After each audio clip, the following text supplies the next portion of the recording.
ये मनमानी है सरकार की, डरी हुई है सरकार। देखिए, मैं तो मंत्री से भी लड़ जाऊं, मुख्यमंत्री से भी लड़ जाऊं और जनता चाहे तो प्रधानमंत्री से भी लड़ जाऊं। हमारे ससुर जी बीमार चल रहे थे तो अस्पताल में भर्ती थे।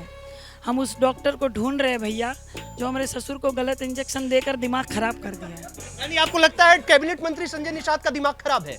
हाँ, इसीलिए कलाकार है जो यहाँ सांसद बन के आए हैं। और लेकिन ये है कि वो कलाकारी में बहुत बार साड़ी पहन के बहुरिया बने हैं, लेकिन काजल निषाद यहाँ की बहुरिया है। काजल निषाद तो बहुरिया है। निषाद इतना जानती है कि कोशिश कर हल आज नहीं तो लड़ रही काजल निषाद हमारे साथ हैं। काजल निषाद से हम जानेंगे कि गोरखपुर से चुनाव लड़ते हुए आखिर कौन सी ऐसी परेशानियां हैं जो सत्ता पक्ष विपक्ष के लिए पैदा कर रहा है।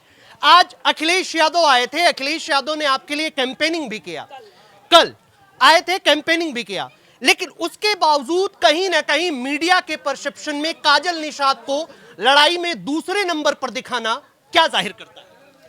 ये मनमानी है सरकार की, डरी हुई है सरकार।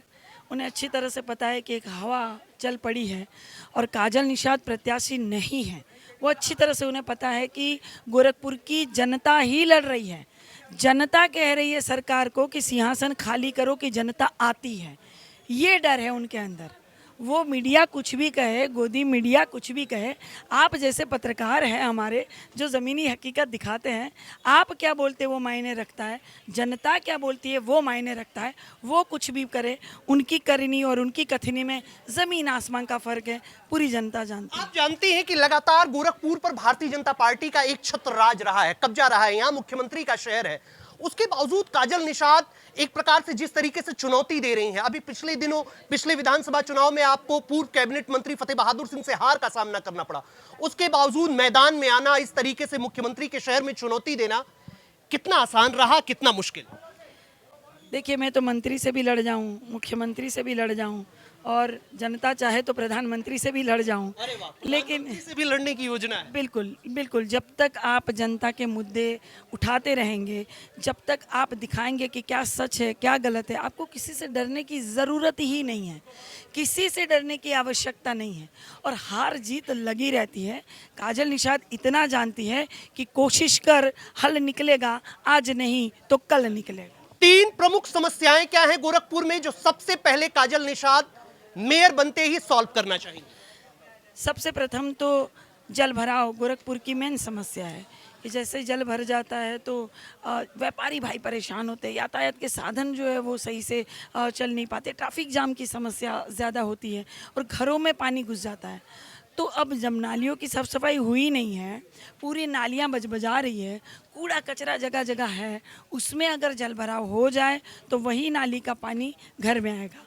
सर्वप्रथम क्योंकि बारिश के पूर्व ये नालियों की साफ़ सफाई नहीं करते हैं, ड्रेनेज की व्यवस्था दुरुस्त नहीं करते हैं, जल निकासी की जो समस्या है उसका समाधान नहीं करते हैं, तो सर्वप्रथम तो मैं कोशिश करूँगी कि अंडरग्राउंड जल निकासी की पाइपें लगाई जाए ताकि ये जल भराव की समस्या ना हो पाए और बारिश के पूर्व नालियों की साफ़ सफाई।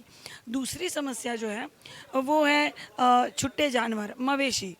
जो छुट्टे जानवर यहाँ वहाँ घूमते हैं तो हमें ये लगता है कि जानवर जो है इंसानों को चोट पहुँचाएंगे, लेकिन कभी कभी उनको भी चोट लगती है। मैंने कई ऐसे जानवर देखे हैं जिनकी पीठ में घाव लगा हुआ है।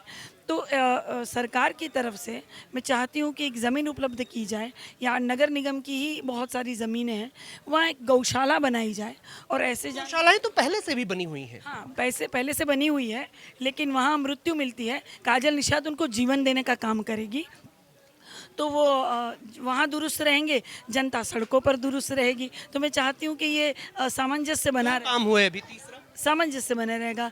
तीसरा जो ये ट्रैफिक जाम की समस्या है, कोई बीमार होता है तो जल्दी से पहुंच नहीं पाता अस्पताल और रास्ते में ही घटना होने की संभावना है, तो ट्रैफिक जाम को मैनेजमेंट करके इस जाम से निजात दिलाएंगे। ये तीन समस्या। आप फिल्म अभिनेत्री रही हैं, कलाकारों के लिए मेयर बनने के बाद कौन सी योजना है? गोरखपुर चूंकि भोजपुरी भाषी क्षेत्र है और भोजपुरी भाषा में कहें तो यहाँ का कलाकार बराबर पागल रहे हैं, लोगों के बीच आवे खातिर, भोजपुरी दुनिया में आवे खातिर। काजल निषाद ओकरे लिए क्या करिए? देखिए, कलाकारों का तो मैं हमेशा सम्मान बढ़ाती हूँ और ये बड़े अच्छे होते हैं कि ये एंटरटेनमेंट करते हैं और इनकी एक अलग दुनिया होती है, नो डाउट। और ऐसे भी बहुत कलाकार हैं जो यहाँ सांसद बन के आए हैं, और लेकिन ये है कि वो कलाकारी में बहुत बार साड़ी पहन के बहुरिया बने हैं, लेकिन काजल निषाद यहाँ की बहुरिया है। काजल निषाद तो बहुरिया है, उसे कोई झुटला अभी नहीं। आपने कहा बहुरिया है, संजय निषाद जिसको कैबिनेट मंत्री जिसको आप अपना ससुर बता रही थी, उन्होंने कहा वो ब्राह्मण की लड़की है, उसका निषाद से कोई लेना देना नहीं है, क्या कहेंगी? हमारे ससुर जी बीमार चल रहे थे तो अस्पताल में भर्ती थे। हम उस डॉक्टर को ढूंढ रहे हैं भैया, जो हमारे ससुर को गलत इंजेक्शन देकर दिमाग खराब कर दिया है। यानी आपको लगता है कैबिनेट मंत्री संजय निषाद का दिमाग खराब है? हाँ, इसीलिए, क्योंकि इसका प्रश्न का जवाब आप ही देंगे। क्या आप शादीशुदा हैं? नहीं। अच्छा, तो आपकी जो माताजी हैं वो मायके के नाम से जानी जाती है या पिताजी के नाम से जानी जाती है? पिताजी के नाम से जानी जाती है। तो ये थी काजल निषाद, जिसका कहना था कि डॉक्टर संजय निषाद का दिमाग खराब है और मैं गोरखपुर की बहुरिया हूं। क्या काजल निषाद के इन वादों पर गोरखपुर की जनता कितना मोहर लगाएगी, या तो आने वाले 4 तारीख को पता चलेगा। यूपी टीवी के लिए अंकित मणि त्रिपाठी की रिपोर्ट।